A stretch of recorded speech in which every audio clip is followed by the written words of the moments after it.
नमस्कार मित्रांनो, आपल्या यूट्यूब चॅनलमध्ये आपल्या सर्वांचं स्वागत करतो आणि आज आपण ट्रेंड या टाटा ग्रुपच्या कंपनीबद्दल आपण बोलणार आहोत.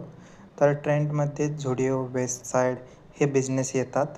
तर त्यांचे क्वार्टर 1चा रिझल्ट आलेला आहे. तर बघूयात आपण कसे नंबर आलेले आहेत. जे इस्टिमेट असतात ना ते ब्रोकरेजेस फर्म किंवा CNBC पोल असतात. त्यांना नंबर बीट झालेत का नाही ते आपण बघणार आहोत. तर क्वार्टर 1 FY26चे जे रिझल्ट्स आहेत ट्रेंडचे ते बीट इस्टिमेट केलेले आहेत. म्हणजे जे पण एक्स्पेक्टेशन होते त्याहून अधिक चांगले नंबर ट्रेंडचे आलेले आहेत. तर मित्रांनो, त्याचबरोबर स्ट्राँग ग्रोथ प्रॉस्पेक्ट मतलब मीन्स ग्रोथच्या अँगलने पण या कंपनीमध्ये चांगला गायडन्स म्हणू शकता तुम्ही आलेला आहे. धन्यवाद. जय महाराष्ट्र.